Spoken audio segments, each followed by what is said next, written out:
Single thing on it has been tested by scientists, labeled, inspected, stamped safe. But for 300,000 years, none of that existed. Your ancestors had no labels, no scientists, no FDA, just a forest full of plants, and the terrifying knowledge that one wrong bite would kill them in hours. So how did they figure out what was safe to eat?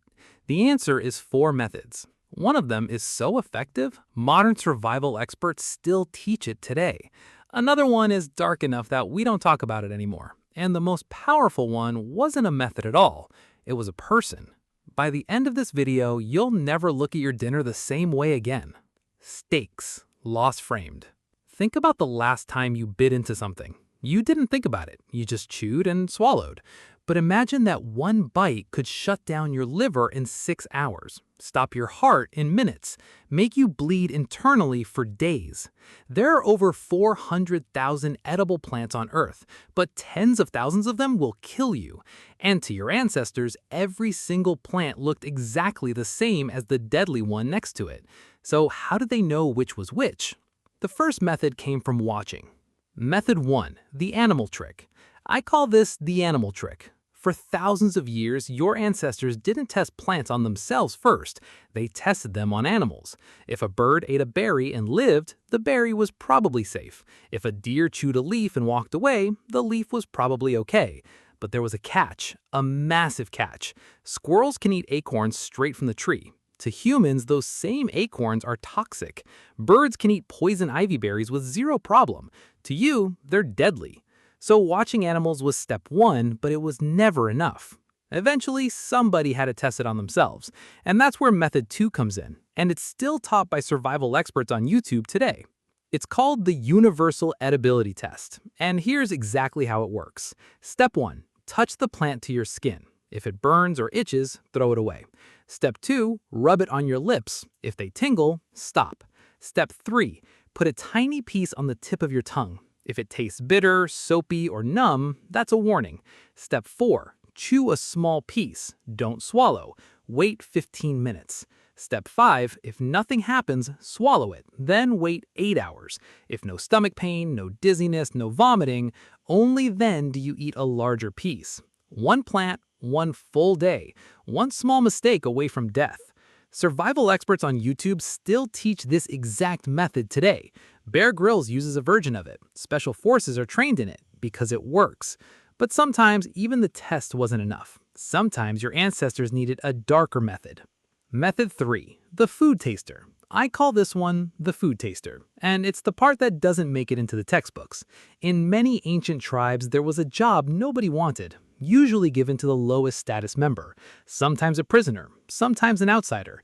They ate first. If they got sick, the others knew the food was bad. If they died, the others knew not to touch it.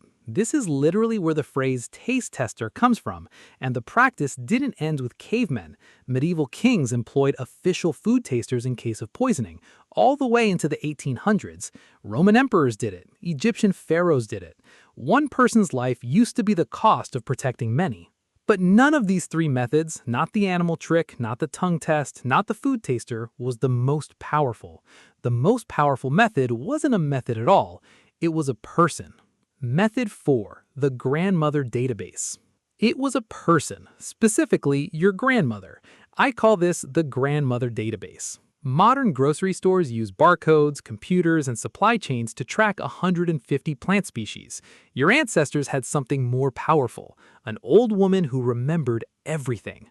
Anthropologists studying the Hadza tribe in Tanzania found something incredible. The older women in the tribe could identify over 600 different plants by sight, taste, and smell. They knew which ones killed Uncle Tomar 3 winters ago, which ones helped the children sleep, which ones cured fevers, which season each one grew in.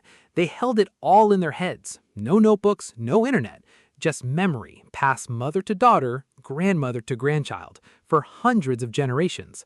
Think about that. A single person was a living library. Lose her and you lost the database. There's a story about exactly that, and it broke the researcher who recorded it. The emotional moment. In the Amazon rainforest, an anthropologist recorded a grandmother teaching her great-granddaughter how to find food. The lesson lasted 14 hours. They walked through the forest together. The grandmother pointed at every plant. She named it. She explained which ones were safe, which ones killed her brother when she was a child, which ones cured fevers, which ones made you see colors. The great-granddaughter wrote nothing down. She just listened. Because for 300,000 years of human history, this was the only way knowledge survived, person to person, slowly, carefully, with patience. The grandmother died 2 years later. Her great-granddaughter is now the keeper of every plant she knew. And one day, she will walk through that same forest with her own grandchild, and either the chain will continue or it will break forever. Every elder we lose today is a library burning, quietly, without anyone noticing. The modern parallel. Now, look at yourself. You have never tested a food in your life. You scan a barcode. You trust the label. You assume the FDA has done the work, and they have. We've outsourced 300,000 years of trial and error to a few government agencies.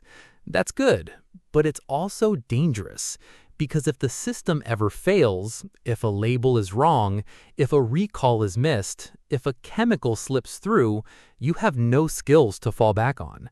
You have lost the grandmother. You have lost the tongue test. You have lost the watching of animals. You inherited the safety, but not the knowledge. And that's the part nobody talks about. Look at your plate one more time. Every bite is the result of grandmothers you will never meet, of food tasters who died so others could eat, of children who watched birds and learned, of elders who held 600 plants in their memory because there was no other way. You don't need to test your food anymore, but somebody, somewhere in your bloodline, did, and they remembered every result so that you wouldn't have to. The next time you take a bite without thinking, remember the price someone paid for you to be that careless. Subscribe for more stories of the people who came before. And tell me in the comments, what's one food your grandmother taught you was safe to eat? That's all about safe to eat, but do you know what they ate? Do check out my channel or click on each video.